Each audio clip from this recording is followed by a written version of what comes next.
Terima kasih banyak Pak Harni dan Bapak-Bapak semua yang sudah bicara duluan, dan saya minta maaf saya agak lambat karena habis tarawih baru datang ke sini. Sebenarnya PPATK ini adalah satu lembaga yang lahir di era reformasi ini. Ya. Sebelum reformasi, tokoh yang paling banyak bicara tentang perlunya kita memiliki undang-undang anti pencucian uang, anti money laundering law, itu almarhum Profesor Herman Raja Guguk. Ya. Bolak-balik di kampus UI itu bicara mengenai ini. Nah, pas era reformasi tiba, Pak Herman jadi Waskeskup dan saya jadi Menteri Kehakiman pada waktu itu, kita mulai mendiskusikan untuk menyusun undang-undang tentang anti pencucian uang itu. Dan inilah cikal bakal lahirnya undang-undang PPATK yang pertama tahun 2003, kami selesaikan tahun 2002 ya. 2002 kami selesaikan di DPR dan kami seleksi tokoh-tokoh yang akan menjadi pimpinan dan mengusulkan Pak Yunus Hussein ini menjadi ketua PPATK. Pada waktu itu beliau di Bank Indonesia kalau tidak salah, ya Pak Yunus ya. Nah, kenapa kita berpikir perlu adanya lembaga PPATK ini? Kita ingin memberantas kejahatan sebenarnya yang sudah begitu banyak, dan ada satu kejahatan yang spesifik di bidang finansial keuangan, yaitu yang disebut dengan pencucian uang itu. Nah, pencucian uang ini kan memutihkan uang yang sebenarnya hasil kejahatan. Bagaimana uang halal, uang haram dijadikan halal. Bagaimana uang hasil pencurian dimasukkan ke sistem seolah-olah menjadi uang yang sah. Begitu. Dan tentu pencucian uang itu tidak berdiri sendiri. Ya, ada predikat crime-nya, ada kejahatan yang mengawalinya. Sebab kalau uangnya hasil kerja sendiri, susah payah, terus dimasukkan ke bank, juga bisa dikatakan itu money laundering, karena memang uangnya uang sah. Tapi kalau uang hasil kejahatan, kemudian diputihkan melalui sistem keuangan, masuk ke bank atau dibelikan objek-objek tertentu, real estate dan sebagainya, atau diinvestasikan ke satu kegiatan ekonomi, jelas dia merupakan pencucian uang untuk menutup satu kejahatan. Yang dulu kita tidak punya undang-undangnya, tidak punya institusinya. Maka kita belajar banyak kepada negara-negara lain, Amerika Serikat tentu juga, yang memang telah lama mempunyai undang-undang anti money laundering itu. Nah, intinya sebenarnya PPATK itu apa yang di luar negeri disebut dengan Financial Intelligence Unit, ya. Jadi unit intelijen keuangan, ya. Jadi memang intelijen. Nah, makanya PPATK itu pusat pelaporan analisis transaksi keuangan. Jadi dia memang bekerja itu seperti intelijen. Dia mendapat laporan dari bank-bank, dia analisis, dan hasil analisisnya itu dituangkan dalam bentuk laporan. Hasil analisis dari PPATK terhadap transaksi keuangan tertentu yang dilakukan melalui lembaga-lembaga keuangan resmi. Dan sebagai hasil laporan dan analisis intelijen, dia nggak bisa dijadikan alat bukti. Orang yang belajar hukum paham ya. Saya satu hari dikeroyok oleh orang-orang, mungkin CIA barangkali, ketika ada sidang organisasi konferensi Islam membahas masalah terorisme.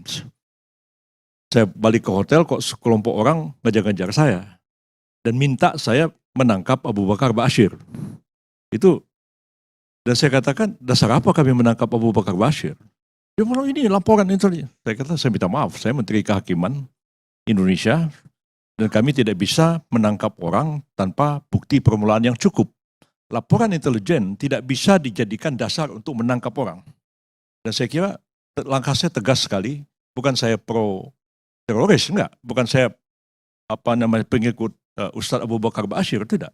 Tapi tidak bisa report intelijen CIA misalnya dijadikan dasar untuk menangkap orang. Itu kita senang-menang. Karena itu hasil laporan PPATK itu memang dia bersifat rahasia.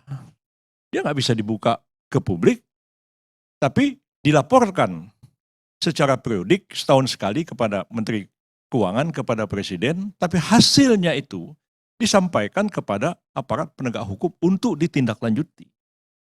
Nah, aparat penegak hukum itulah yang harus melihat uang money laundering ini kejahatan pokoknya apa. Apakah orang ini pedagang narkotika, apakah orang ini korupsi, ataukah orang ini melakukan penyuapan dan lain-lain, nanti diungkap. Sebab tidak mungkin ada pencucian uang tanpa ada predicate crime. Karena itu dulu kita menyusun undang-undang itu ada kewenangan berbeda, ya, yaitu kalau PPATK itu kalau cuci uang itu kewenangannya polisi, kalau korupsi kewenangannya polisi juga, tapi kewenangannya KPK. Dan saya kira itu baru kasusnya Waude Nurhayati, ya, di mana KPK mengambil langkah, menyidik, menggabungkan, dan menuntut Waude Nurhayati korupsi dan sekaligus dakwaannya itu berlapis-lapis money laundering. Dan saya waktu itu saya turun jadi pengacaranya karena saya menganggap ini tidak mungkin terjadi. Tapi itu dilaksanakan. Jadi predikat crime-nya belum dibuktikan, tapi orangnya sudah didakwa berlapis melakukan korupsi dan kemudian mencuci uang. Rumahnya disita. Kapan dia melakukan korupsinya itu? Ya, dia menerima suap jadi anggota DPR. Tapi rumahnya yang ada di NTB kalau tidak salah dibeli jauh sebelum jadi anggota DPR, ikut disita. Wah, saya pikir ini luar biasa yang terjadi pada waktu itu. Tapi akhirnya dihukum. Nah, jadi yang mengungkapkan itu seperti yang tadi Pak Johnson katakan, itu sebenarnya penyidik. Ya, penyidik itu pada tahap penyelidikan juga belum bisa mengungkap. Tapi ketika sudah masuk ke penyidikan, mulai diungkapkan namanya siapa, tersangkanya siapa, alat buktinya apa, menjadi terbuka kepada publik. Nah, persoalannya sekarang yang disebutkan oleh Pak Mahfud, 349 triliun, itu pertama persoalannya adalah, kok ini dari tahun 2009 sampai 2023. Padahal laporan itu setiap tahun. Dan setiap tahun disampaikan itu kan Presiden, Menteri Keuangan, DPR juga, dalam RDP akan menerima laporan itu, kan harusnya melihat ini ada kejahatan hasil analisis dari PPATK, ya perintahkan aparat untuk melakukan penyidikan. Setiap tahun terima laporan, lakukan follow up, penyidikan. Jangan dikumulasi selama 14 tahun, baru kemudian secara bombastis diungkapkan kepada publik. Dan pasti akan menimbulkan kehebohan. Nah, jadi persoalannya apakah itu dilarang atau tidak? Ya, mungkin kita akan mengatakan seperti yang diuraikan Pak Yunus tadi, dia dilarang kalau menyebutkan nama, menyebutkan spesifik orang tertentu. Ya, dia nggak boleh. Tapi apa yang diungkapkan Pak Mahfud itu, ya, tidak menyebut orang, ya, hanya menyebut jumlah, tapi menyebutkan ini terjadi di Departemen Keuangan, Kementerian Keuangan, Pajak, dan kemudian Bea Cukai. Lalu persoalannya, apa yang ada di benak orang mendengar itu? Kalau sekiranya Pak Mahfud mengumumkan, ini ada 500 triliun uang hasil narkoba yang ada di benak orang, luar biasa di narkoba di negara ini. Atau ini ada transaksi keuangan 100 triliun. Ini misalnya dari ISIS. Oh, ada terorisme. Tapi kalau dikatakan ada 349 triliun, ini sumbernya adalah transaksi keuangan yang mencurigakan terjadi di Kementerian Keuangan, khususnya pajak dan cukai. Apa yang ada di kepala orang? Pertama, pelakunya adalah aparat pajak dan aparat bea cukai. Kedua, uangnya, predikat crime-nya apa? Hanya ada dua kemungkinan. Dia disuap oleh pembayar pajak atau orang yang harusnya bayar bea dan cukai. Atau yang ketiga, memang orang bayar pajak, bayar bea, uangnya ditilep sama petugas pajak dan petugas bea cukai. Cuman itu kemungkinannya. Dan ini dampaknya akan luar biasa bagi negara ini. Nah, biasanya yang ngomong begini LSM. Ya. Bukan Pak Mahfud, bukan Menko Polhukam. Nah, ada LSM yang zaman saya Menteri Kehakiman yang memang jualan begini. Nanti setelah itu pergi Singapura, laporan. Bos nih, clipping korannya, zaman itu kan belum ada medsos. Nih clipping korannya, dapat duit. Nah, omongan Pak Mahfud itu, saya baca koran Hong Kong, South China Morning Post, ya, luar biasa menghantam Indonesia gara-gara korupsi yang menurut mereka korupsi yang luar biasa terjadi. Kalau dulu ini juga permainan intelijen, ya, sengaja dibombastiskan korupsi di Indonesia supaya investasi tidak lari ke sini, larinya ke negara lain. Itu di Deplu Jepang, seingat saya, pada waktu itu saya bertemu Abe, waktu itu masih menjadi sekretaris kabinetnya Jepang. Dia mengatakan, Pak Yusril, ini kita ini di parlemen Jepang nih ada dua kekuatan nih dalam hal investasi Jepang di Asia. Satu yang pro investasi ke Indonesia, satu yang pro investasi ke Tiongkok. Dan Indonesia ini dikerjain terus dengan isu-isu korupsi untuk mengalihkan perhatian publik Jepang supaya investasi tidak lari ke Indonesia, lari ke negara lain.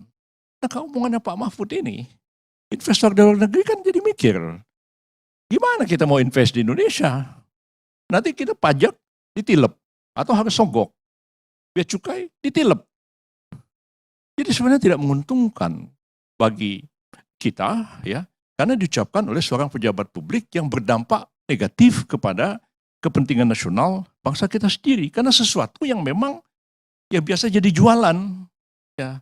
Orang swasta kok sekarang diungkapkan oleh pemerintah, padahal tadi dikatakan ini belum tentu jumlahnya sebesar itu, dan andai pun memang jumlahnya sebesar itu, belum tentu seluruhnya adalah money laundering.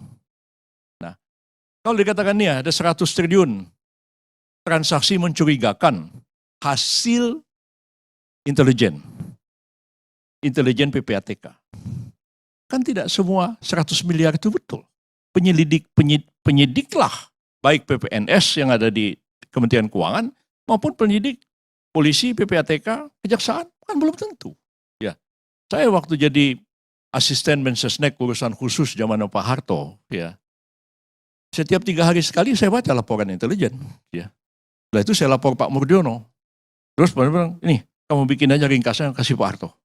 Kasih Pak Harto. Kita baca kok.